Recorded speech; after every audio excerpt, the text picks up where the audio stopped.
All right, everyone. Welcome everyone to our webinar. I think we'll start now. So we have an interesting speaker in Yolua Adeinta.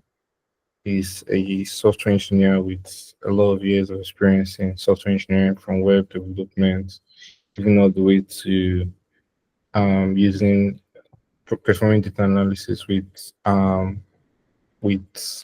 with Python and other machine learning algorithms. So we're taking us on prompt engineering, how to incorporate large language models and different foundational models to be able to build um, applications that solve problems, applications that can automate and solve problems for users. So currently is a trend now in which people are moving away from code, people are incorporating AIs into their process, into different apps. And it's very important that you don't miss out on the trend. So you don't get left behind. So I think Inulua is going to just take us on that class and let us know all we need to know for us to get started and actually like start harnessing the power of AI, what we do. So without further ado, up to you, Inulua. Take the floor. Hello everyone. So let me just share my slides. Let's just get into it. So today, I am. We are going to be talking about a couple of things. Artificial intelligence. That's what we are going to be talking about, and more importantly, prompt engineering. So why this? And also like why exactly do we?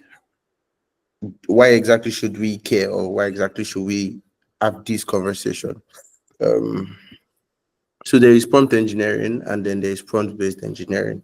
Prompt engineering is when you walk into your chat GPT and say, you are a 35-year-old experience, 35-year long of experience, graphics designer, generates a brand guide template for me that does this. Or you say something like, act as a lawyer and read my case file. That is prompt engineering. Prompt-based engineering is when you build a system and fine-tune it into addressing a particular problem. We'll, we'll get into it, Sha. We'll get into it. But yeah, I'm Inelua.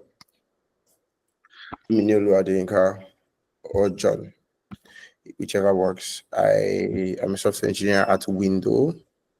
I like softwares. I love softwares. I love gadgets and anything that has a motherboard in it. So, I have a favorite microwave and all that stuff like that. I build softwares, so I don't just really like them. I can also build them. I love artificial intelligence and can use artificial intelligence, and I can build softwares that leverage artificial intelligence. And I'm also trying to learn how to play golf for the love of, golf. Yeah. So welcome. So today's session is split into two phases. So the first phase is this whole slide phase where we do like a little intro, and then the second phase is the code phase where I actually take you into my ID, my code environment, and I have built a starter template slash like a boilerplate that is easy to tweak, is in TypeScript, is easy to tweak, and I believe would be a good start or leverage or inspiration for anybody that is ideally ever interested in this. So once again, welcome. So what is prompt-based engineering? Prompt-based engineering is the practice of integrating AI-generated prompts into software applications, automation systems, and interactive AI tools to enhance functionality. So you have, your, instead of say going to ChatGPT, for example. So let's imagine I want to cook African-based meals. Instead of going to ChatGPT and saying you are a experienced African cuisine cook or cuisine meal, I generate so and so and so and so and so recipes for me. With prompt-based engineering, I can with prompt-based engineering, I can go to a system that has already been designed to give me African-based cuisine meals. Um, and also that's been designed to cater for a particular need, basically. You come on some people's websites and they have a natural language processing chatbot that you can complain in the most irregular English about that platform, and it will tell you how to go about it. It's prompt-based engineering that they used to build such chatbot engine. So prompt-based engineering makes a lot of things easy. It's not just about building chatbots, it's also integrating into customer service process. So how it works.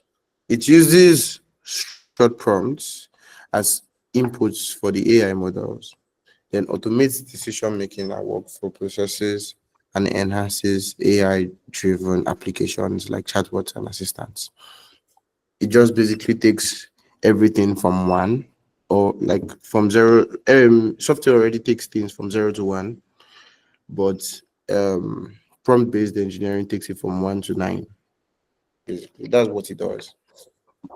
And we'll see that later on in, like, in tonight's experience. I'll be, yeah, that's the word.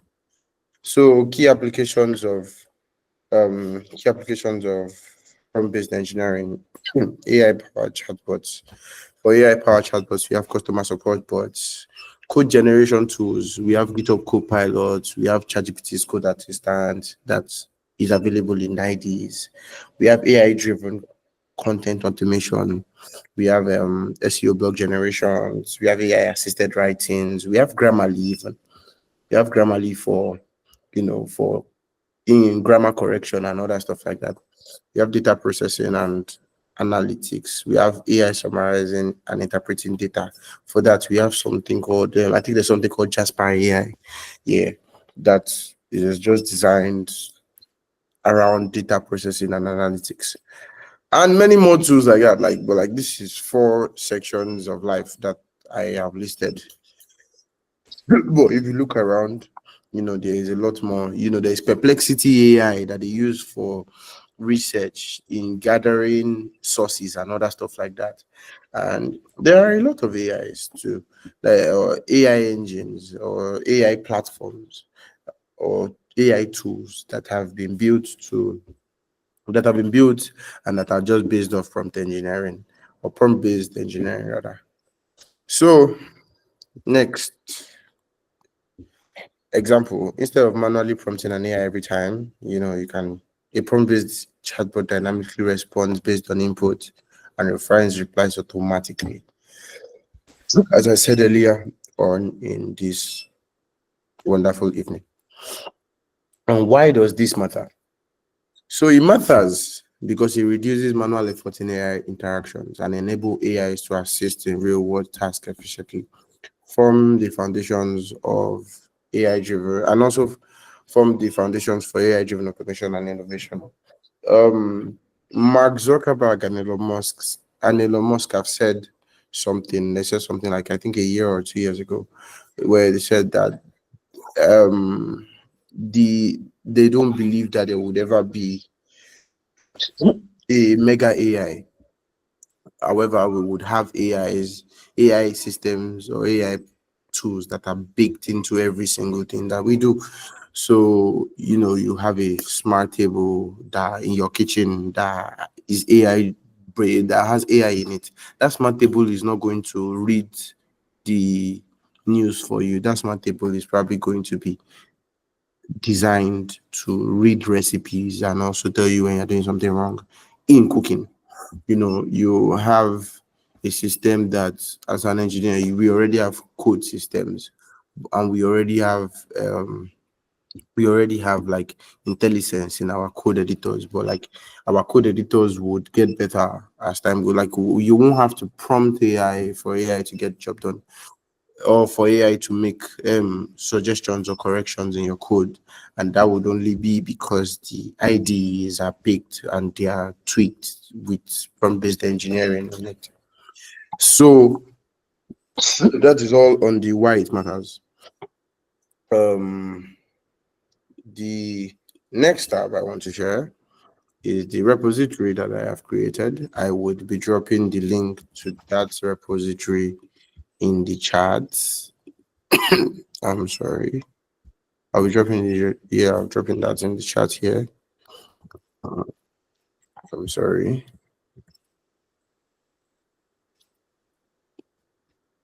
Um, uh, yeah. Um, so yeah. So this repository I have created, and I believe that it it is a good starting point. If you go over the README file, my spaces I specified as much stuff as I can. You know, it's a modern chatbot. Uses GPT-4. I need to correct that. Built with Next.js and TypeScript, provides a seamless chat experience with AI, featuring a fallback system. So for this particular project, instead of using, I don't know, most of the examples that people use, they always use one system. It's either they use the OpenAI system or they use the Gemini system. But I designed a system that uses OpenAI's GPT engine and Google Gemini as a fallback system. This is a the reason for the fallback system is if at any point in time, maybe due to rate limiting or anything like that, the Google Gemini, the OpenAI engine fails. If maybe rate limiting or you reached your quota or your OpenAI credits finished, there is the Google Gemini engine there to save the day. And also, I created multiple chat sessions and a session storage keeping system. Responsive design, modern UI with animation, code syntax highlighting. And then here is the tech stack I used. I have front-end framework, Next.js, language, TypeScript, styling, Tailwind CSS, Framer, OpenAI's API, and Google Generative AI. React Markdown for correcting Markdown text, code highlighter, React syntax highlighter for whenever you ask it to generate codes for you. Here is the project structure of this thing and what each file does. A prerequisite, how to run and install the project, and the file you need to keep your environmental variables, and what environmental variables you need and the variable name, and how to run it. Each file and the key files and their uses, you know, and their use, yes, their use. And also, if you ever want to deploy this, how do you go about it, and what do you consider? If you want to contribute, like I've made this open source because I added a license to it. If you want to contribute to the project, if you want to, like how about it has this, and then you proceed to write that feature or you spot a bug and you want to just fix it, you can contribute to the repository. It's open source. UI inspired by modern chat applications. That's WhatsApp. Powered by OpenAI, Google Generative AI, my LinkedIn and Twitter account, and my GitHub. This is my GitHub. And yeah, thank you. So there's that. This is what the interface looks like. So this is what the interface looks like. And now I'm going to take us to my code editor because that's where the action goes down. I'm sorry. Okay. Something else.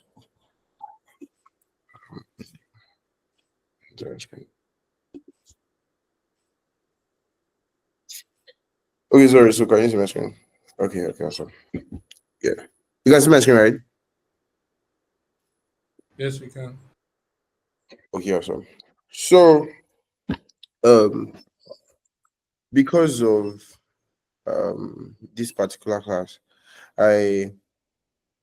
webinar, I I created a system prompt file. Ideally, people would add code their system prompts in the file that handles the API connection with the AI model that they use. But for a more robust system, I created a system prompt file that keeps that holds the system prompt. And it's so like you don't even have to have serious code knowledge. You can follow the um you can follow the README file in the GitHub, can install it, and you can just come to apps, SRC, SRC app, constant system prompt, and you can tweak it. And whatever tweak you make would reflect in the project. So, let me remove this bad budget. Okay. Let me take code Mayowa. We provide helpful and accurate and friendly responses while maintaining a professional tone. So here are the key traits of this AI: friendly and approachable, clear and concise, professional and yet conversational, safe, focused, and ethical. And then here is just me saying, oh, please use Markdown format for your stuff. And then ensuring that it uses Markdown format. Keep your responses well structured and easy to read. So let's come back here and use my OR. So let me hide this. Yeah, let me hide this. So I say hello, I am John. What is your name?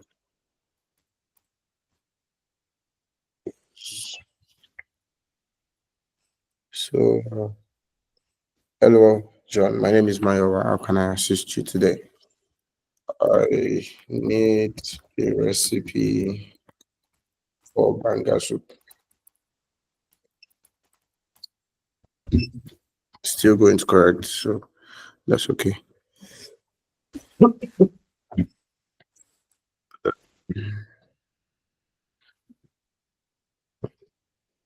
And then, here we go. Recipe for banga soup, also known as ofiaku in Igbo. And then it proceeds to give me what I need. So another very beautiful part of this is you can make it speak any language. You can make it basically do anything that you need it to do. I can say something like your law only, law cases only.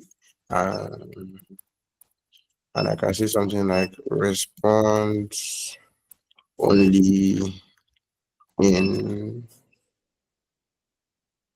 Nigerian pidgin.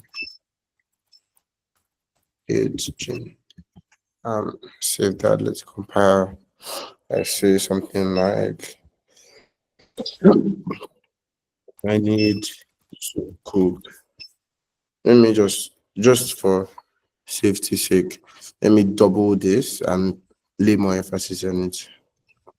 I say something like ensure that you only provide responses to law cases, law related cases. Okay. I save this, compiles. When I come back, I need to cook a meal for jollof rice. And it's supposed to return a sorry, I can't. Oh, sorry. I fit only help you with law related cases. If you get any law matter where you need help with, I beg feel free to ask me. So here we go. Law related cases only.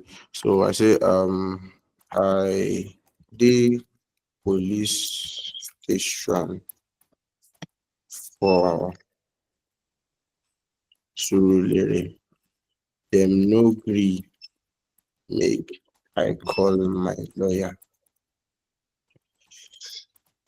Wetin I fit do? Because What do you fit do if they no agree? You call your lawyer, um, and then he proceeds to return all of that in pigeon.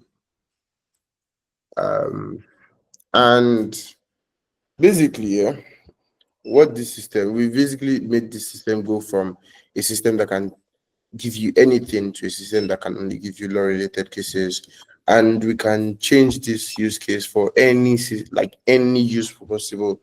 If let's imagine if we were operating, you know what, let's imagine that we built a software as a service and we have a chatbot on our software as a service. This chatbot can we can feed this chatbot just like we fed it here on the content of our software as a service, what our software as a service does. And it can properly answer every question that anybody has, regardless of how the structure of. If you look at how our present Nigerian banks have their chat systems, I don't know if you've used Ziva by UBA, no, Leo by UBA, Ziva by Wema Bank, I say Wema Bank, um, Ziva by Zenith Bank, yeah. GT, I think GT also have their own chatbot system and other stuff like that. Their chatbot system have already selected text. You know, you see something like press 2 for customer service, or press 3 for transfer, or press 4 for airtime and other stuff like that, which is not so effective because you don't like have a system that can decide what type of based off what sentence you make, not what you select. You know, what if you are trying to settle a dispute and it just proceeds to create a case for you when it's a case of urgency and you need customer service, like you need a human being to interface with your query and other stuff like that. So this is the way forward. For I don't know, for reusability, because I know that I don't know, somebody may stumble on this and want to keep it local. I created a persistent local storage for it, so there's chats, and then it stores locally on your computer, and you can always go back to your chats. You can always scroll through them. You can create new chats. You can delete chats, and the system performs the same across board. Say a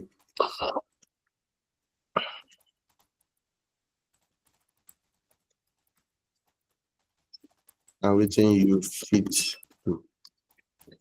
and it returns a response. Hello, my name is Namayawa. I did here to help you with questions where you get about law related cases. If you get any concern with law, just let me know and I could do my best to assist you. And it goes on and on and like that. And you can always come to the system prompt file and tweak it. And yeah, so when you clone the repository, you would see something like this. Yeah, you're supposed to create this file. And let me type it. That's the name of the file. So the .env.local file will contain these same things, but with the actual values that you get given from Gemini's website. And the Gemini's website is aistudio.google.com. And you can create an API key. They are free API keys, and then you can, if you have a Google Console project, you can create a paid API key for, I don't know, for increased quota if you need it. And yeah, you can tweak, you can fix, you can build a AI system that responds to you as you need. If you're a student in uni, you can build a system that that is, you can just tweak this system prompt to suit whatever it is your course is. You can say, oh, for CSC 203, we did so and so and so and so and so and so topics, just in case the across the, because the large language model is trained across or with as much information as possible on the internet. But you can say, oh, you are helpful assistants, you are trained to answer Unipen questions for computer science for CSE 203. and the curriculum contains so and so and so and so and so. And then in the span of 15-20 minutes, you have a system that can answer you in depth and can give you what you're looking for. Yeah, that's really it. As I said earlier, the repo is public and it's accessible and you can contribute. It's licensed. It is like free, like it is a free license on it. It's an MIT license that is on it. Um, it's an MIT license that is on it. It's free of charge. Use it, clone it, install it locally, and more importantly, enjoy it. I hope that with all these words of mine, I've been able to convince and not confuse you of how interesting prompt-based engineering is, the immense benefits of this, and how you can get started for yourself. Thank you. I will be taking questions.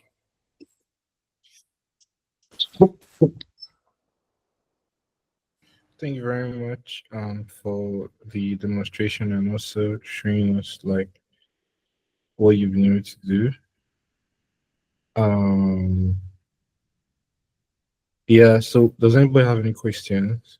For those who are just joining, we just did a class on prompt-based engineering, and Noah just showed us about how you could actually go about like with your own application.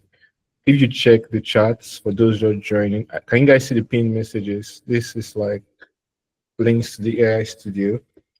I have a question, Noah. Would you mind answering?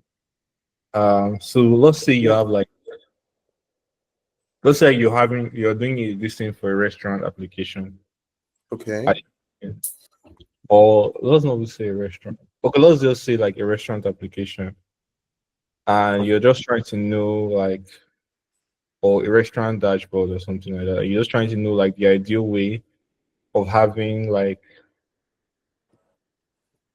um of having the best meal like best meals on for your guests based on what you guys have.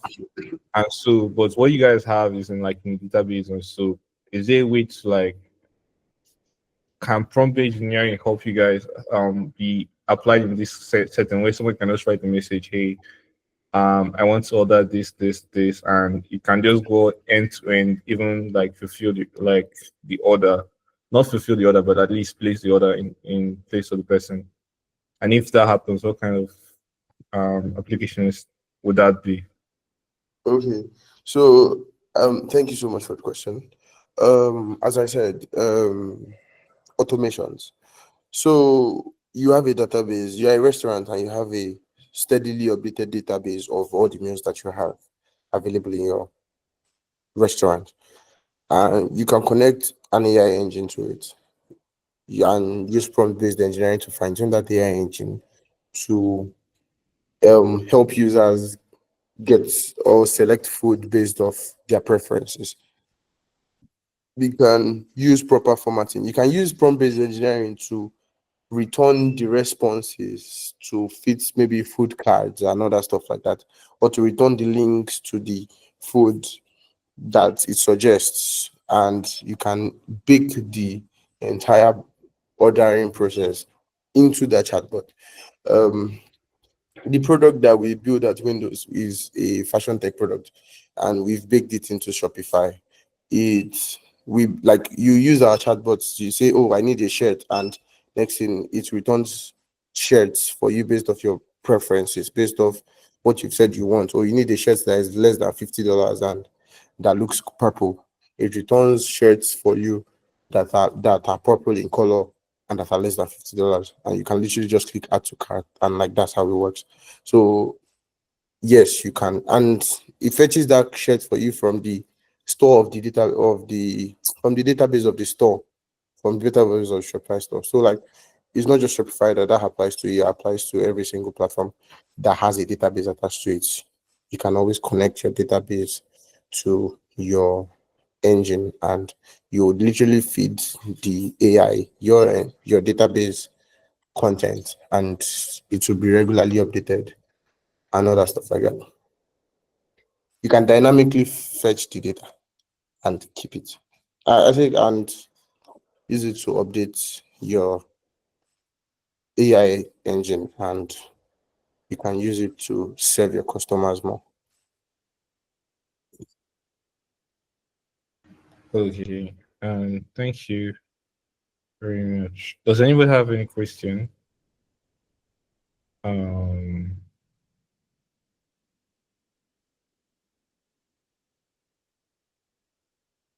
for those just joining us, this is Dom Academy. We're a platform where we encourage people to learn in public and by helping each other. Okay. Um, Adini, go ahead with your question.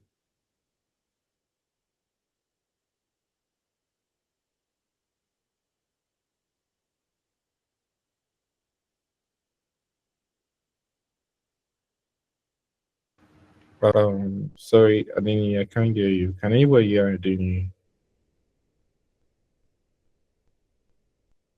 No, no, I can't hear you.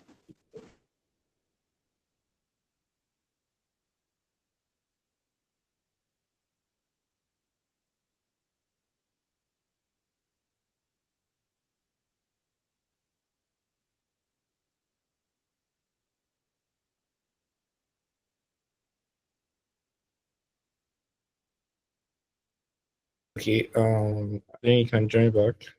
Um, yeah, I can ask a question. Check your microphone settings to see if your microphone is enabled.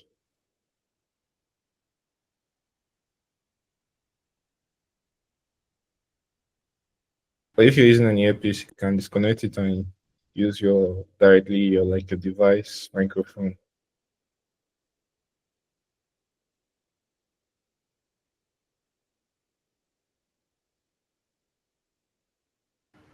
Okay, we can hear you, but if you still want to ask your question, you can just type it in the chat and I can just ask it on your behalf. Unfortunately, you can't hear you. All right, so all right, go ahead and ask your question now.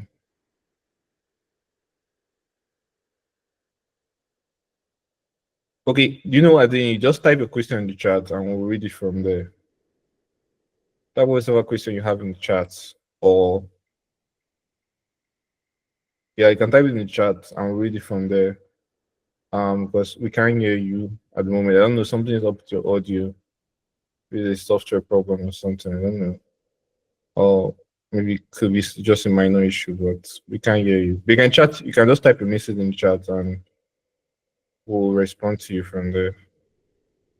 So who else has the question? James, Justus, is saying, Ariza. Does anybody else have a question? All right, so I want to welcome you guys to Dome Academy. So for those who are just joining, like if this is your first ever webinar in Dome Academy, we're a platform where we encourage people to learn by building in public, and we offer webinars from time to time, mostly sometimes on a weekly basis, but at least twice every month. All right, so I think this question is quite simple. It says, what are some of the common challenges faced when working with prompt-based models, and how do you address them? Um, Inulua, can you respond to this question? Okay. What are some of the most common challenges faced when you're working with prompt-based models, and how do you address them? Okay, so I'm just going to talk for myself. Maybe other people face some other problems, but I'm just going to talk for myself. So the most common challenge that I face when working with prompt-based models may include complexity across models. So there is this model platform called Cohere. I'm just going to type it in the chat here.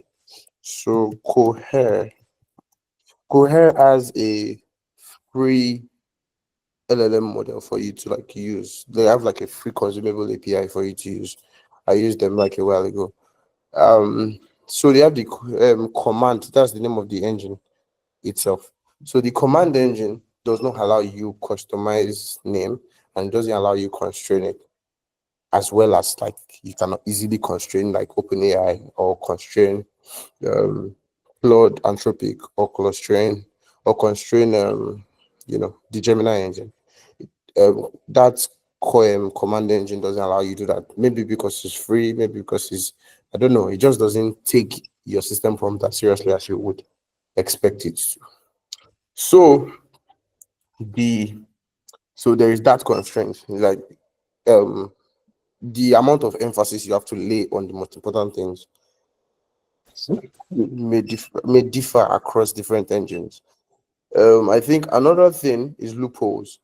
Um, so there is AI governance, and even when you are building systems, standard practice just ensures that you make sure that your system cannot be um, exploited for other things, and um, that is very important and is also kind of difficult sometimes. Like, see, for this engine that we built, the system prompts, I just have be friendly and approachable, clear and concise communication, professional yet conversational, safely focused and ethical. But like that ethical is just a single sentence, like it's a single word in the whole thing. Somebody else can come in and just write a long prompt. There was that era in where on Reddit people would come and say like, oh, used this prompt and I got ChatGPT to do something illegal. And even like I think last year, OpenAI held hackathon programs where they basically called people to come over and break their systems. So the same way people can, like, if OpenAI is saying come and take our money and try to break our system, then like what makes your system so special? It's probably breakable. It probably just requires the right amount of prompting and all that. So you don't just write shabby system prompts. Your system prompts have to be like full and concise and understandable enough, and also very like strong. Like, let your no be no and let it be very clear, and let your yes be yes and let it be very clear. I think another problem is it's not really a problem, sha, but like another problem would be text formatting. Sorry, it will be text formatting across like different models. Different models respond in different manners. I think I already specified that. And then lastly, automations, connecting your system with different with different platforms. You can connect with the database. You make it that, oh, like, what if you wanted a chatbot that I will send a message saying, um, um, I'll send a message saying, on Tuesday morning, I want you to send an email to so and so person talking about so and so, and then like it will automate that and create like a pipeline. For that, I'll probably need to connect it to something like Zapier, and I will use maybe Airtable as my database for like quick accessibility. Like that, I'm already stringing it along with like 3, 4, 5 systems to build like a automation channel. So there's also that challenge. It's not like too serious of a challenge. It's notable, and I think I should mention it. But aside that, I don't think there's anything serious. Oh yeah, and also um there is like this example that we've built is um I built it strictly like in the front end of thing. I use Next.js. Um, when you work with like multiple clients, or different clients, you won't be building it in your front end. You're building it in their back end. Some people are Python based. Some organizations backend infrastructure is Python based. So yeah, you find yourself building prompt engineering based system for them in prompt-based engineering system for them in maybe Python Flask or Python Django or maybe Fast API or they will say they are using Nest.js, and before you know, you're writing it in TypeScript, or they will say you're using Base Express JS. Like it differs as things go on, and it does get complicated, because ideally, you shouldn't just know one language. Um, you should be able to write like some backend technologies enough to be able to do this like well across board, so that you can cater for different people and their different needs. Um, yeah, you also need to understand things like rate limiting, because all these APIs have quotas and they have usages. And the one mistake that many developers make is they're building something for that will cater to 100,000 people, but you built it alone and you kept on thinking about yourself only. Like imagine when 20,000 people come on that website at the same time and send their message. Like, do you have a pipeline that handles that? How do you handle rate limiting? Because OpenAI will not accept 20,000 requests from you in 1 second. How do you have the funnel for that? Do you have a tunnel for that and all that stuff like that? But yeah, I think that's how you would address it.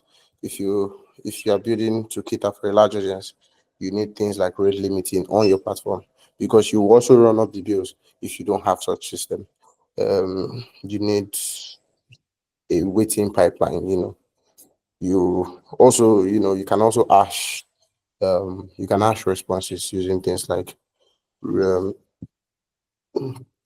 what was it called, zero edit or something like that. You can use like a caching database thing to cache data, and then if I ask a question and somebody else somewhere asks the exact same question, like you don't have to ask OpenAI that one again. You can just like return that same response depending on the type of project. And then make sure that your prompts are properly done so that there will be little less loopholes, and know like a couple of backend technologies or programming languages. Just know your JavaScript well and know your Python well, and TypeScript for people that find themselves in places where they write next to JS. And it goes like that. Yeah, you still have to learn Rust eventually someday. If you find yourself working in an organization, you will grow as a person. So like that is out of the subject. Yeah. Does that answer your question? I didn't. Yeah, I think that was quite a lot. But I have one funny one. No, no, not funny, so to speak, but it's got to do with if you followed, what's it called? Elon Musk and Sam Altman. There's this debate that AI is going to end the world. What do you think? I don't think AI is going to end the world. Everybody's always scared that AI would end humanity. I don't believe so. I think AI would enhance humanity. Like, okay, um, so access to lawyers is pricey. So there's this platform I work with. There's this organization I work with a while ago called Legume. They built a platform that has lawyers on it, but they also have a like AI chatbot that can help you with your law cases. So instead of paying a lawyer 75K or 150K to read your case file, you can pay 3,000 naira to get AI to read your case file and explain it to you. I don't know if you get, and that's an enhancement. There's also terrible use of AI. There's bad use and there's terrible use. There's terrible use of AI. There are people out there that are building treacherous systems that are building that are building treacherous systems to do very treacherous things.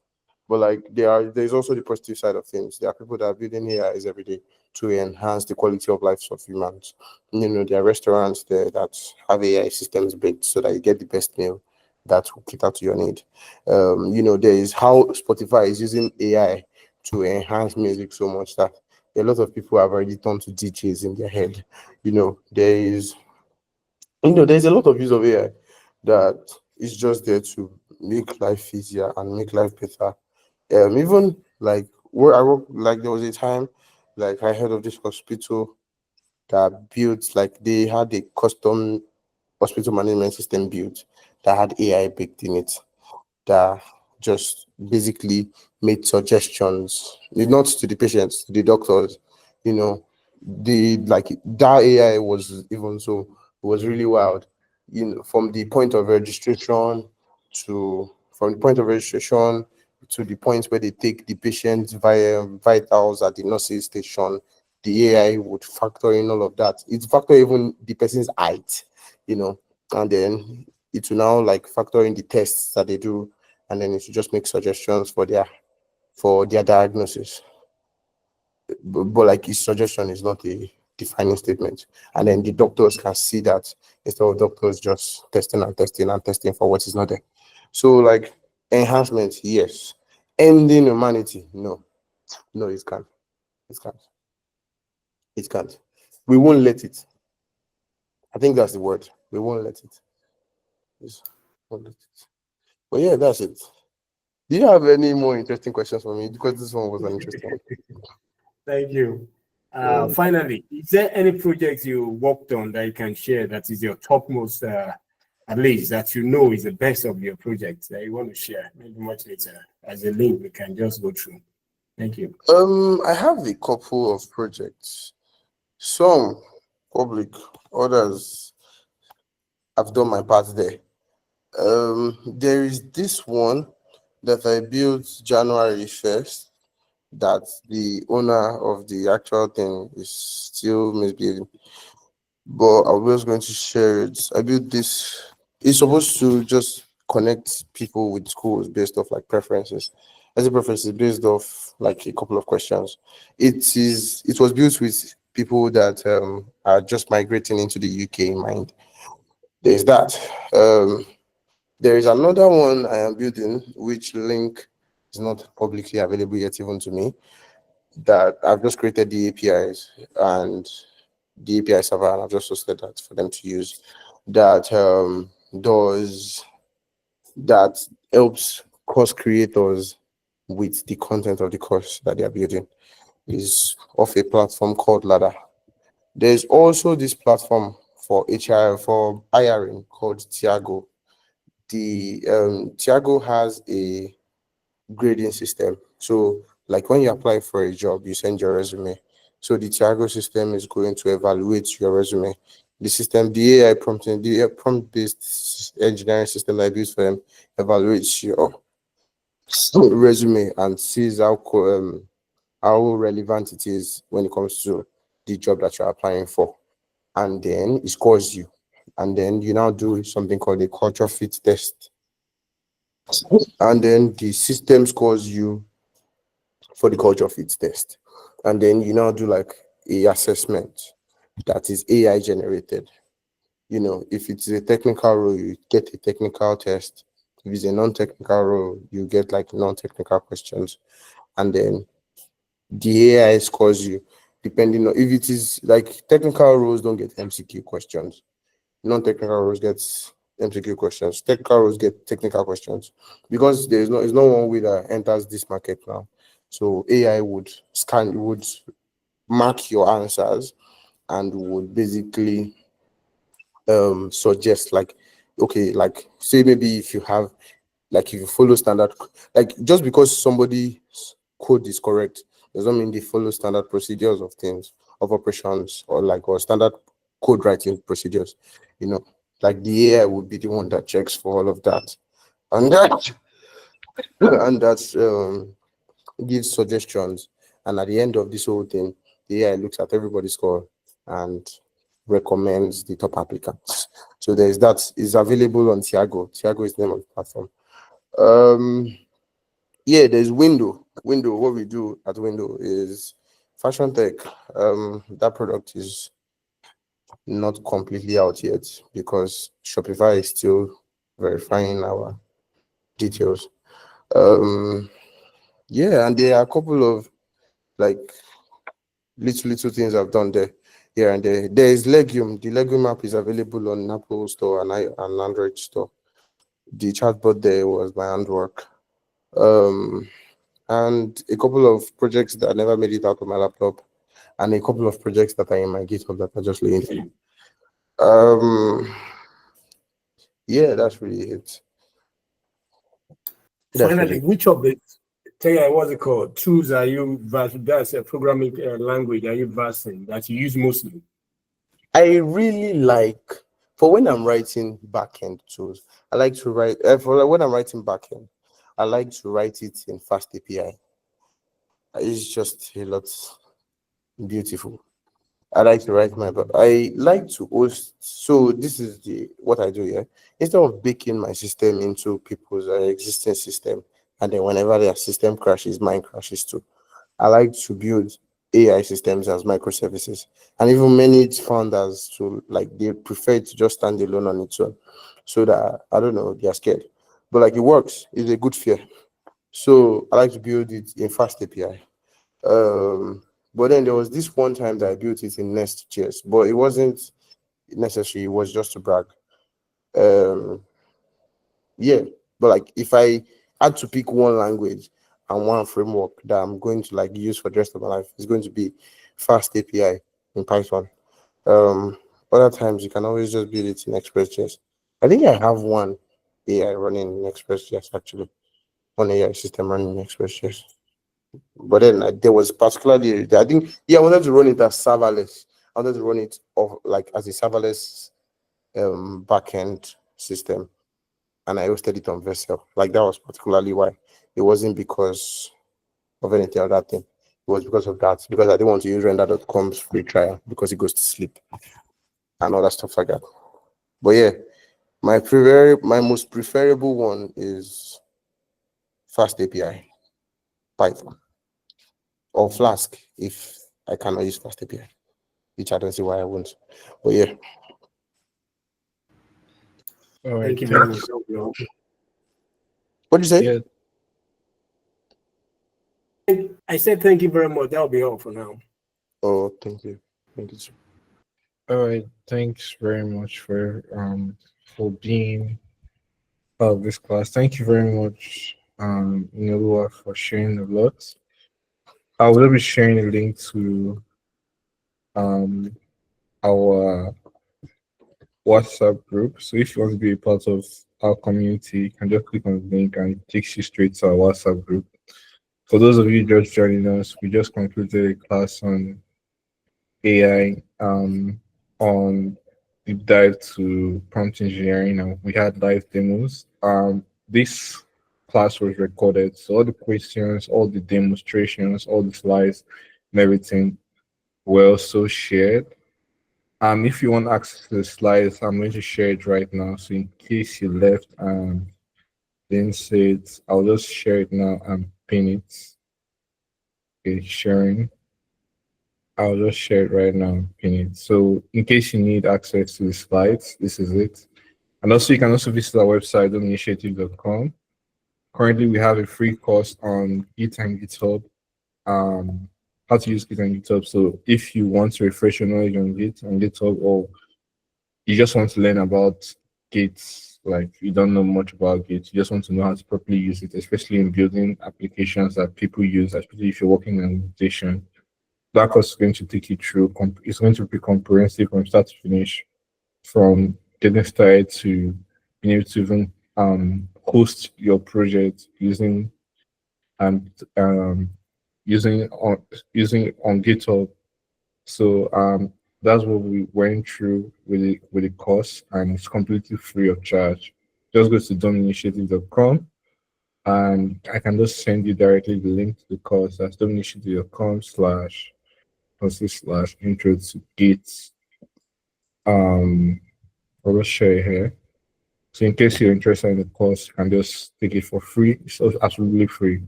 Remember to join remember you can also join our community. That's HTS bit.ly slash join John.